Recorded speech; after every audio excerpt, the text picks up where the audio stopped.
Yeah good evening all guys and today ఇవాళ మనం ఒక ఎక్సలెంట్ అచీవ్మెంట్ మన టీంలో మన టీం మెంబర్ ద్వారా మనం చూసాం ఇంతవరకు మనం. సో ఒక బ్రాండ్ న్యూ కార్ అండి. సో స్కోడా కార్ని తను ఇవాళ కార్ డెలివరీ తీసుకోవడం జరుగుతుంది. కార్ సెరమనీ ఇవాళ ఓపెనింగ్ అయింది. సో ఇవాళ ఈ కార్ ఓనర్ ఎవరు, ఆయన ఎలా వచ్చారు, so how you achieved, so తన మాట మనం తెలుసుకుందాం. అమరే గారు, what about your family background, ఎలాంటి ఫ్యామిలీ బ్యాక్గ్రౌండ్? ఓకే, నేను వచ్చేసరికి ఒక ఫిషర్మెన్ ఫ్యామిలీ నుండి వచ్చిన వ్యక్తినండి. మా నాన్నగారు ఒక ఫిషర్మెన్, మా అమ్మగారు ఒక లేబర్ పనికి వెళ్ళి వస్తే ఒక 200-250 వచ్చే డబ్బులతో మా నాన్నగారు ఒక సముద్రం మీద వేటకు వెళ్ళి ఆ వచ్చే చేపలు అమ్మి డిప్లొమా కంప్లీట్ చేయడానికి వాళ్ళు ఒక బయట ఎంతైతే వాళ్ళ సపోర్ట్తో కష్టపడి నన్ను ఈ స్థాయి వరకు తీసుకొచ్చారు. బట్ ఏంటంటే మా పేరెంట్స్ ఇప్పుడు నేను చెప్పుకుంటా, మా పేరెంట్స్ ఏంటంటే నా బ్యాక్గ్రౌండ్ అనేది కాదు. ఎందుకంటే ఇక్కడ చాలామంది బ్యాక్గ్రౌండ్ అంటే నేను మిడిల్ క్లాస్ నుండి వచ్చాను, నేను పూర్ ఫ్యామిలీ నుండి వచ్చాను, నేను చాలా ప్రాబ్లమ్స్ నుంచి వచ్చాను అనుకుంటా. నేను అంతకంటే దారుణమైన పరిస్థితి నుండి వచ్చాను. ఎందుకంటే అటువంటి ఫ్యామిలీ నుంచి, ఒక మిడిల్ క్లాస్ నుంచి ఒక పూర్ ఫ్యామిలీ నుండి వస్తేనే మనకు ఆ బాధలు కష్టాలు ఆ బాధ్యతలు అంటే ఏంటని తెలుస్తుంది. ఫర్ ఎవర్ ఆపర్చునిటీ మీకు ఎలా పరిచయమైంది? ఈ ఆపర్చునిటీ రాకముందు మీరు ఏం చేస్తుండేవాళ్ళు, మీ గురించి? ఓకే, నేను ఈ ఫరవర్ రాకముందు ఏంటంటే, నేను మా విలేజ్ వచ్చేసరికి వైజాగ్ దగ్గర ఒక చిన్న మారుమూల గ్రామం అనమాట.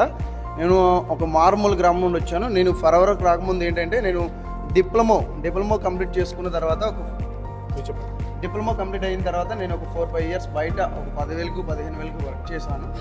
ఆ క్రమంలో కోవిడ్ వచ్చింది. కోవిడ్లో కూడా 10,000-15,000 ఇచ్చే జాబ్ కూడా పోయింది. ఆ టైంలో నేను ఏం చేయాలని తెలియని టైంలో నేను ఏం చేశానంటే, ఒక సోషల్ మీడియాని అప్రోచ్ అయ్యాను. అక్కడ నేను ఒక అడ్వర్టైజ్మెంట్ చూసి కాంటాక్ట్ అయ్యాను. కాంటాక్ట్ అయిన తర్వాత అక్కడ ఒక నెంబర్ చూసిన తర్వాత, సార్ ఇలాగా జూమ్ లైవ్ ద్వారాగా మనకు మీటింగ్ ఉంటుంది, మేనేజర్ గారితో అపాయింట్మెంట్ ఉంటుంది, మీరు ఒకసారి ఆ లైవ్కి అంటే ఒక 1 అవర్ సెషన్ వింటే కంపెనీ డీటెయిల్స్ అన్నీ తెలుస్తాయి అని చెప్పారు. నేను ఫస్ట్ ఆఫ్ ఆల్ నమ్మలేదు. ఆన్లైన్ అయిన తర్వాత ఏంటంటే చాలా వరకు ఫ్రాడ్ జరుగుతున్నాయి, బట్ ఇది కూడా అలాంటిదేమో అనుకొని నేను నమ్మలేదు. బట్ ఏదైతే అయింది, సార్ చూద్దాం, ఒక 1 అవర్ విందాం, అసలు విషయం ఏంటని తెలుసుకుందాం, కంపెనీ ఏంటని సెర్చ్ చేద్దామని నిర్ణయం తీసుకున్నాను. నేను ఒక 2 డేస్ నుంచి ఒక 4 డేస్ వరకు ఒక కంటిన్యూస్గా 4 డేస్ మీటింగ్స్ విన్నాను. నాకు అప్పుడు అనిపించింది, ఇలాంటి కంపెనీస్ కూడా మన ఇప్పుడు ఈ ప్రజెంట్ సిచ్యువేషన్లో ఉన్నాయా, అంటే చేస్తే ఫర్వరైజ్ చేయాలి అని నాకు ఒక నిర్ణయం వచ్చింది.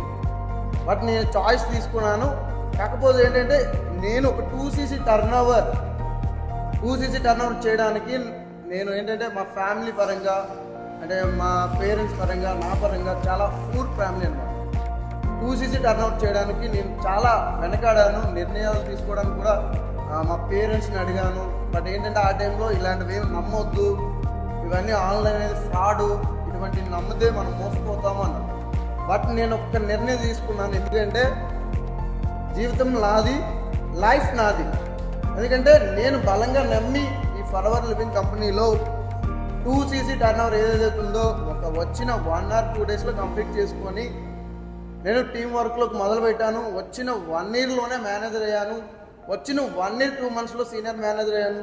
నేను తీసుకున్న నిర్ణయం అనేది నా లైఫే కాదు, నాలాంటి వాళ్ళు చాలామంది లైఫ్ మార్చింది. నా టీంలో ఇప్పుడు దాదాపుగా ఒక 10 మంది మేనేజర్లు ఉన్నారు. ఇంకా మీరు కూడా ఇంకా ఎవరైతే 2cc చేయాలని అంటే ఇంకా వెనకాడుతున్నారో ఆలోచిస్తున్నారో, మీరు ఇంకా ఎటువంటి ఆలోచించవద్దు. ఎందుకంటే నా లైఫ్ మారింది, మీ లైఫ్ కూడా ఖచ్చితంగా మారుతుంది. 2cc టర్న్ అవుట్ చేయడానికి మీరు ఇంకా వెనకాడవద్దు. మీ 2cc టర్న్ ఓవర్ ఏదైతే ఉందో అది ఇమ్మీడియట్గా కంప్లీట్ చేసుకోండి, మీ లైఫ్ కూడా మారుతుంది. థ్యాంక్ యూ 2cc చేయి.